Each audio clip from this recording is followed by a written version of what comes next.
I'm Anthony M. Elmore, President and founder of the Proud Black Buddhist World Association. My lecture today is Proud Black Buddhist and the World's Greatest Indian, Dr. Ambedkar.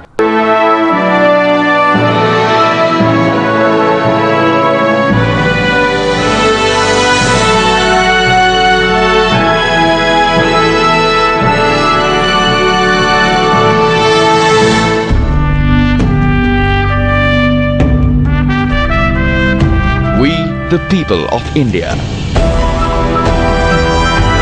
having solemnly resolved to constitute India into a sovereign, socialist, secular, democratic republic, give to ourselves this Constitution.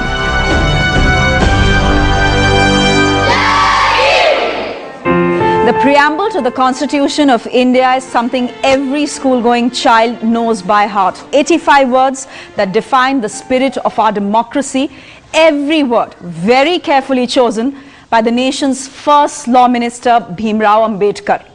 He's the man who was the chief architect of our Constitution, also the Dalit icon who gave millions a voice against discrimination.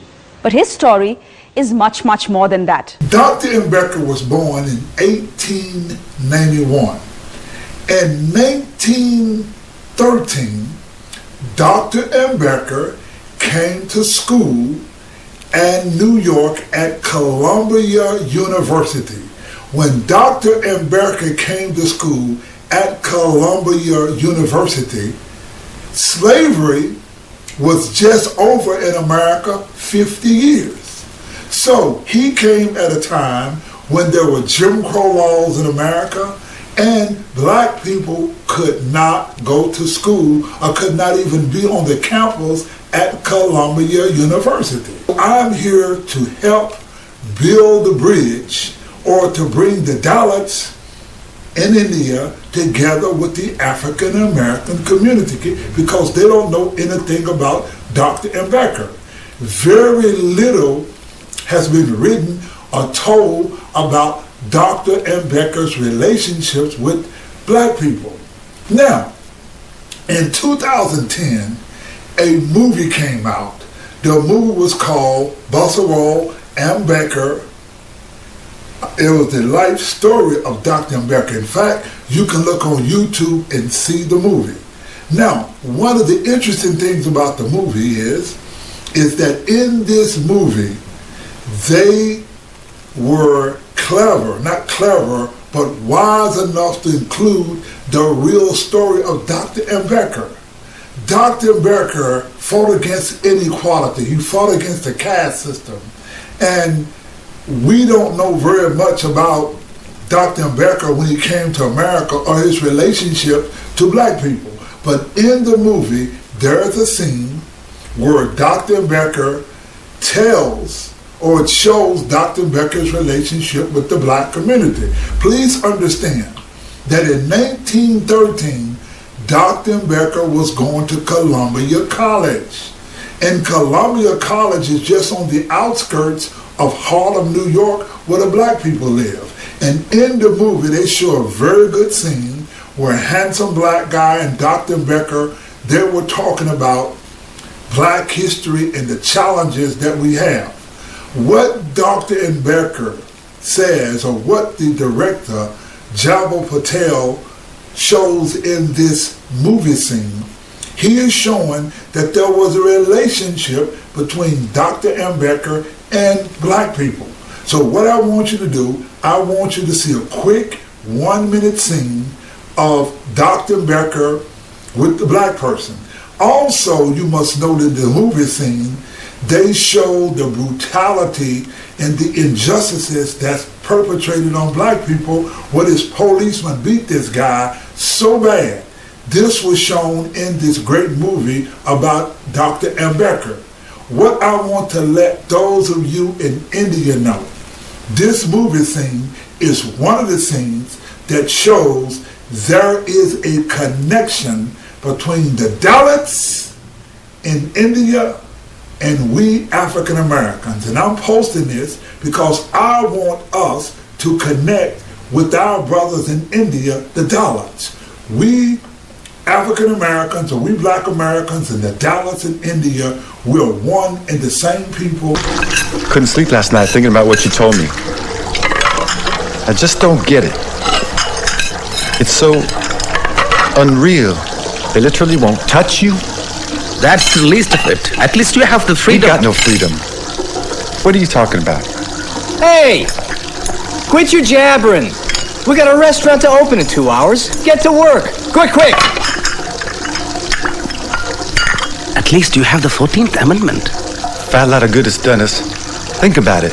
You're from India and you can go to Columbia University. I'm an American. I can't be a student there. I could be smart, talented. But hey, let's just keep that 14th Amendment stuff in the Constitution. Because in the real world, black is black and white is white. And never the twain shall meet. You read Rudyard Kipling? Think you're the only one who reads books? You black bitch! What I'll teach you. Keep your hands to yourself, huh? Take that. I didn't do anything. Keep your hands to yourself. Please, you touch a white woman. I'll kill you. I didn't you hear me? You dirty nigger. You take that. I'll teach you a lesson. I'll kill you. You hear me? You black son of a bitch. Now get the hell out of here. In fact, in the movie scene we're going to show in the movie scene where they talk about Dr. Ambedkar, they talked about the plight of the Dalits in India, and they prayed for him as he was going to school in London. So there is a connection between the Dalits in America, the Dalits in India rather, and the Black Americans. We are one and the same people. We're putting this video together to connect with our brothers in India. I'm Anthony Elmore, who is a Buddhist. Like my brothers in India, we both love Dr. Ambedkar. Dr. Martin Luther King was killed here in Memphis, Tennessee, and we want to follow the work of Dr. King and the work of Dr. Ambedkar by bringing the Dalits and the African Americans together, because we are one of the same people who are fighting injustice. In the 15th chapter of the Lotus Sutra, it talks about the Bodhisattvas of the earth. It is the Bodhisattvas of the earth who rise together and fight injustice. Let's look at this movie scene where Dr. Ambedkar was at the black church in America. There's not very much told about the relationship of Dr. Ambedkar and black people. You got to realize now, he was in America in 1913. In 1913, Dr. King was not born. There was no Dr. Martin Luther King, but Dr. Ambedkar communicated with the top leader of his time, and that was Dr. W.B.E. Du Bois. Dr. Ambedkar connected, wrote a letter to Dr. Du Bois. They knew of each other, but Dr. Ambedkar in 1946 wrote a letter to Dr. Du Bois, and they both talk about the plight of the African Americans and the Dalits in India. So let's look at this scene of Dr. Ambedkar with his friend, his black friend, at the black church.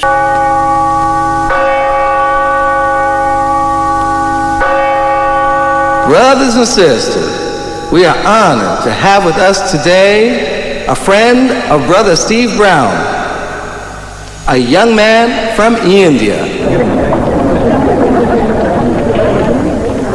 His people, Steve tells me, have been struggling under a terrible yoke. They have been enslaved like us for countless generations. They have been oppressed, humiliated, and treated like animals. The oppressors don't touch them and call them untouchables. They are condemned to live impure and die impure, a permanent hereditary stain which nothing can cleanse. Let us pray for them. Lord, hold our brothers and sisters in India in the palm of your hand. Protect them and help them, Lord, as you hold and protect us. Be with this young man, Lord, as he leaves to pursue his studies in London. He is the greatest civil rights activist in India that India has ever produced, who not only built the democratic values respected by the world, but he is revered even today by millions in India. He is a Buddhist, an economist, a lawyer, and a versatile figure. He single-handedly led a non-violent movement to give the downtrodden their rights during the time when even the shadow of untouchables was considered unholy. He is considered the father of affirmative actions in India. More important, he was a Chandala in India. Let me put this in a language that you can understand. Dr. Ambedkar was a proud Black Buddhist. And today, we are going to do something that probably no one has ever done, is that we are going to show you a conclusive evidence of Dr. Ambedkar's connection to African Americans or Black people in Africa.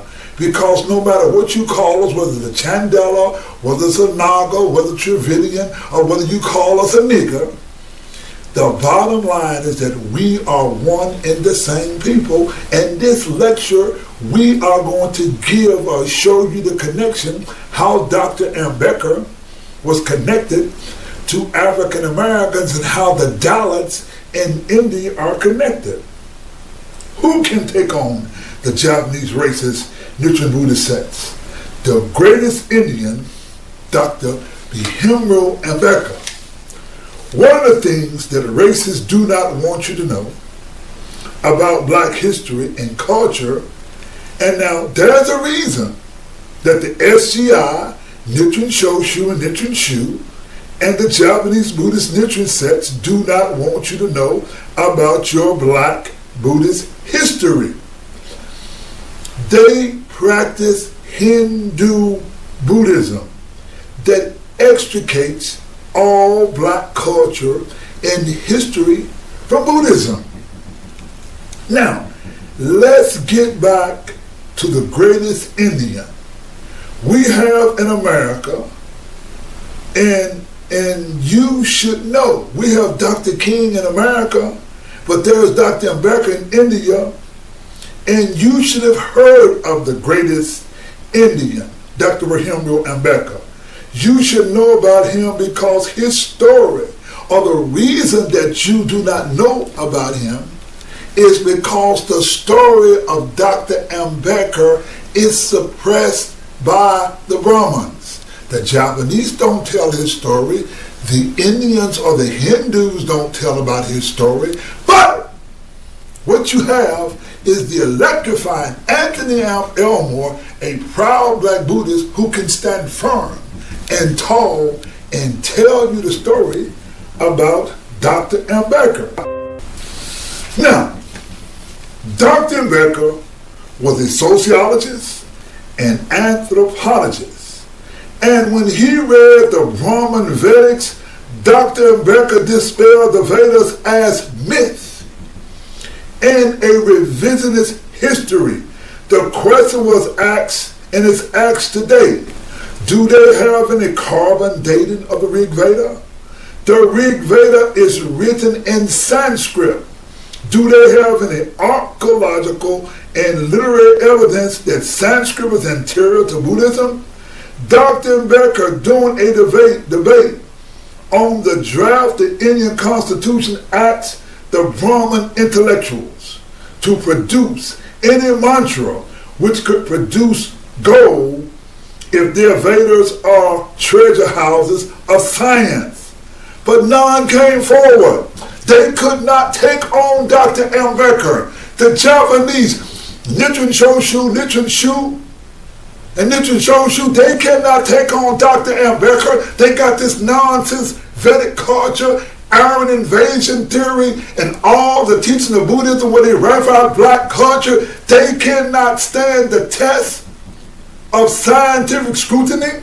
that this caste system did not begin until 1900 years ago, until they killed the black Miriam Kings, history stands on our side. Now, the SGI of the Nichiren sects, SGI, Nichiren Shoshu, writing in Sanskrit, Dr. Ambedkar took the Hindu Brahmins on. And when I take on the SGI, Nichiren Shoshu and Nichiren Shoshu, on their extricating all black kids from Buddhism, I am backed up by India's greatest leader, Dr. Basabal Brahimru Ambedkar. In 1946, when Dr. King was only in high school, Dr. Ambedkar wrote the Great Black Leader.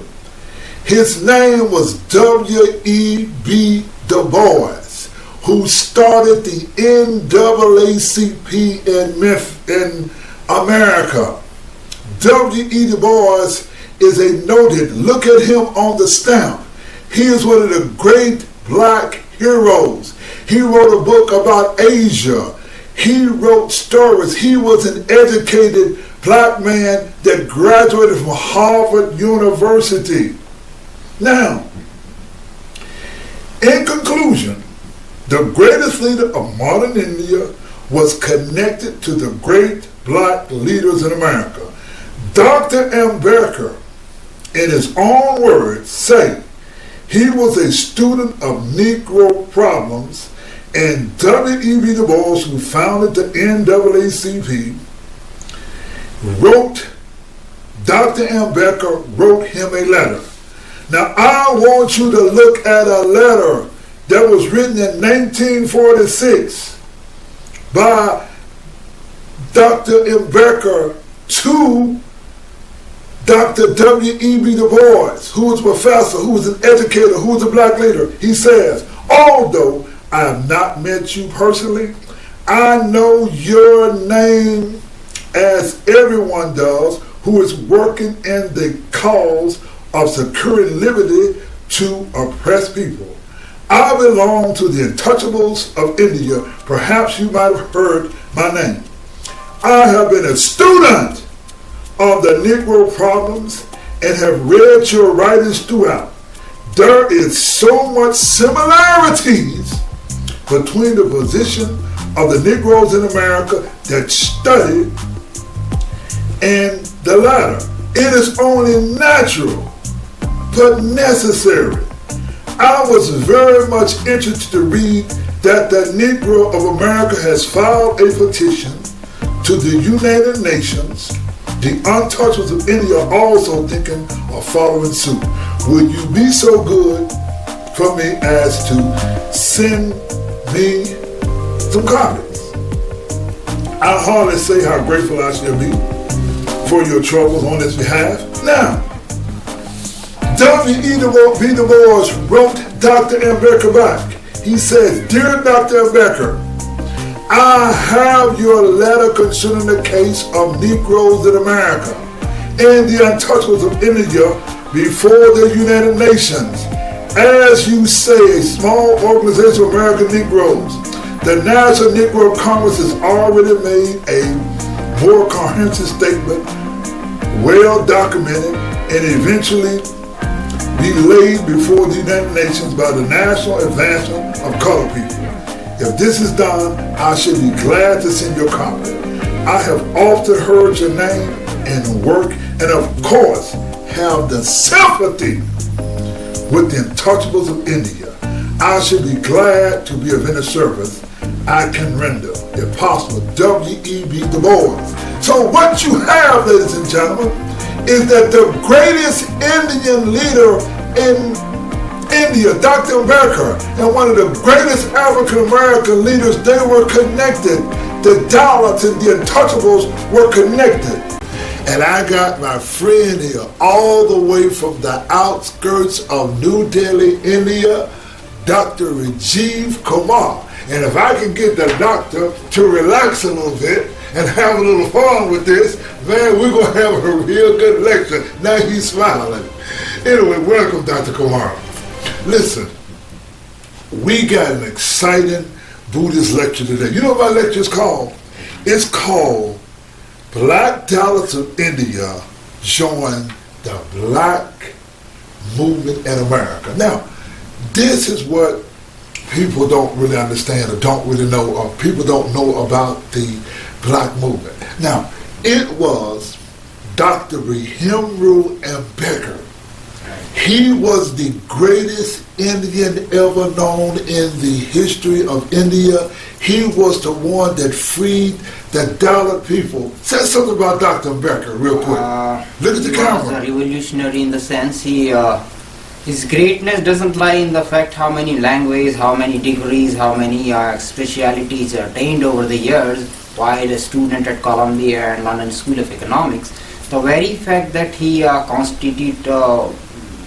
penned down Constitution of India is not even important. What makes him a god-like figure back home is he emancipated the 300 million Dalits. But then what does that mean? See, to those who look, what does that mean? You say he emancipated the 300 million Dalits. See, what happened was they had a system in India that was worse than slavery in America.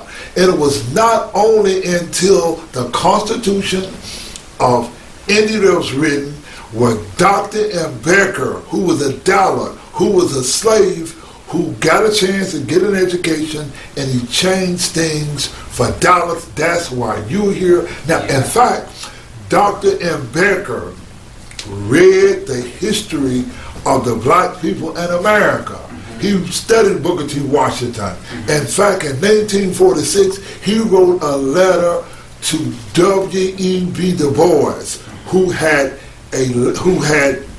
they were going to the United Nations to talk about the plight of black people, and Dr. Ambedkar asked W.E.B. Du Bois to mention the Dalit people. But let's go on further. Now, the first thing we want to do is shake up the world and unite as one family who fights racism. Now, you see, Doctor, there are three types of racism.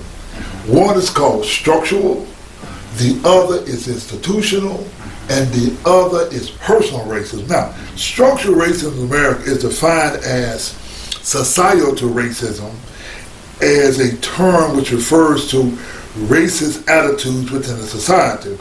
It is also called structural racism because, according to Carl E. James, society is structured in a way that excludes substantial numbers of people from minority backgrounds from taking part in social institutions. Now, let us approach structural racism from the standpoint of India 1900 years ago.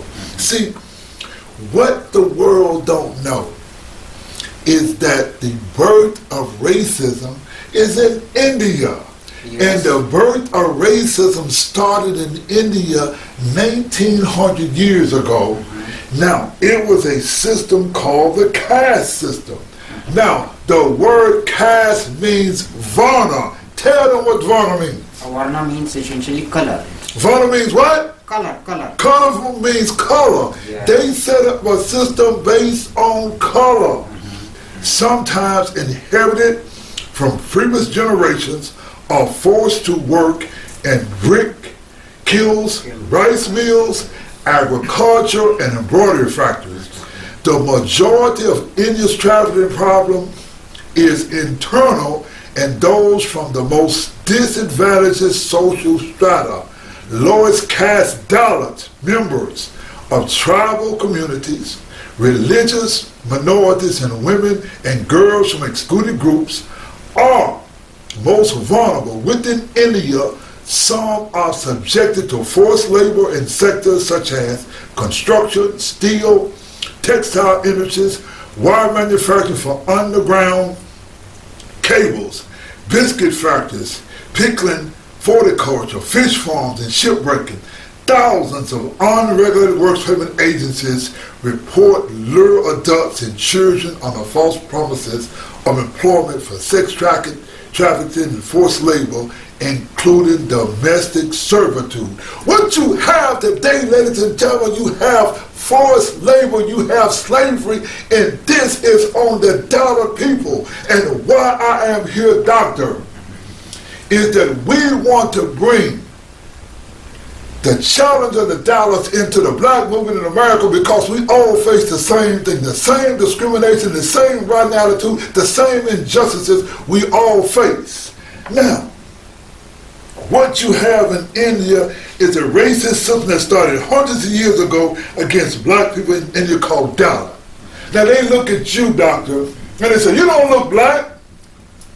This is due to the intermixing over thousands of years, so all Indians look same. Do you know? They don't know that a man like a person like Gandhi can go and Gandhi school little young black Dalit girls. Yeah, Gandhi gets up. No, Gandhi said. Gandhi gets up and he tells black people, oh, you are Harajadan, you are children of God. You know why they call them children of God? Because them low-down Brahmins like Gandhi would go screw these little kids, get babies and call them their children of God because we got. Tell them about that, what Gandhi did. He was in the end of last days of Gandhi, he was busy experimenting with the truth. He was just trying to prove that he has overcome his carnal desires, and he can sleep with the naked, nubile young women without developing any desire for it. See, just to prove him prove the control, he was doing this experiment when he was 78. I believe at this time, if even he cannot get the thing done, it's more like erectile dysfunction than proving anything else. See, what people don't know is that everybody, they marvel at Gandhi, but Gandhi was a guy who went on a fast to stop the black Dalits of getting equal rights. That's the famous Pune Pact. Yeah, signed between Dr. Ambedkar and Gandhi. It was Dr. Martin Luther King who wrote, injustice anywhere is injustice everywhere. What I want to point out, that what is even worse than racism in India is the fact that you got black people in America who join whites and Asians to discriminate against the black people and the black Dalits. You see, there are Nichiren sects called the SGI, Nichiren Shoshu, and Nichiren Shoshu. And they all got together and they support the Hindu Brahmins. Hold on a second, I want to show you something. Just right here, doctor. You know what?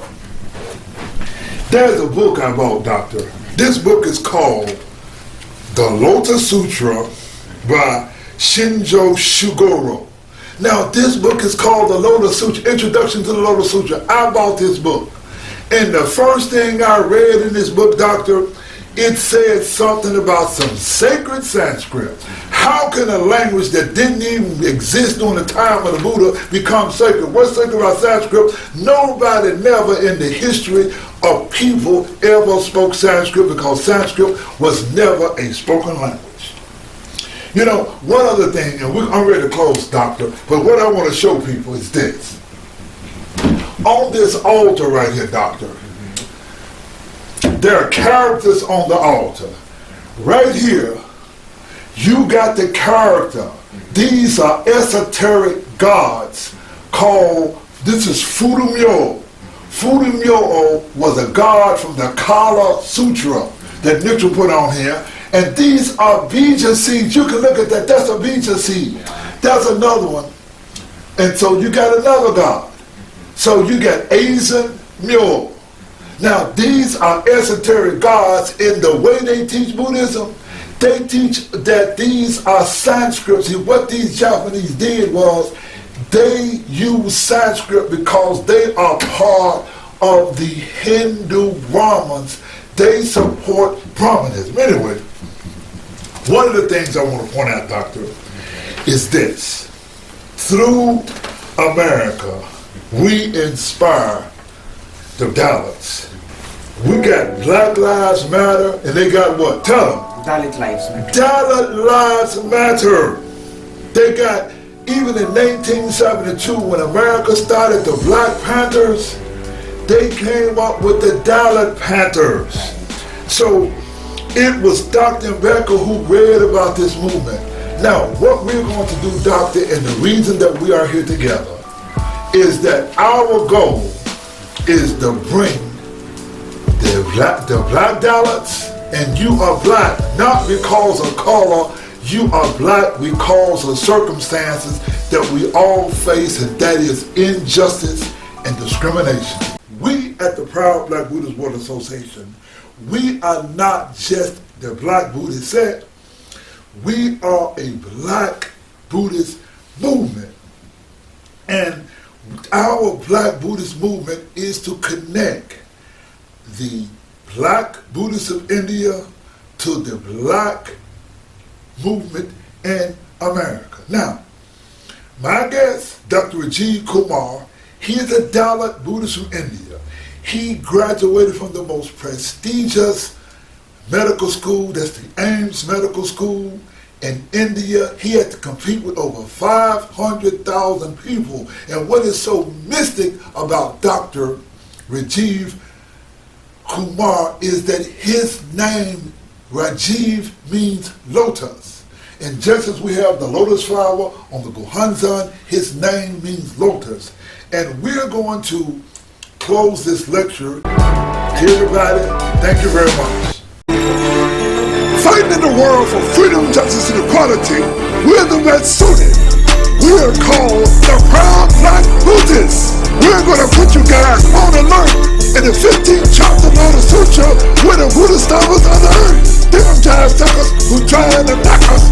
We are the Black Buddhist stoppers. Dr. King, Malcolm X, and Nelson Mandela were Black Buddhist stoppers. There's one Black stopper that come from India. His name was Zachary Hill in Mecca. The old name for India is Eastern Ethiopia. From the land of India called Eastern Ethiopia, a great man called Shakyamuni Buddha. His great teachers was the long-term sutra. The little sister teaches justice, freedom, and equality. We teach the people how to be free. The teaching of the sutra, we're the best suited.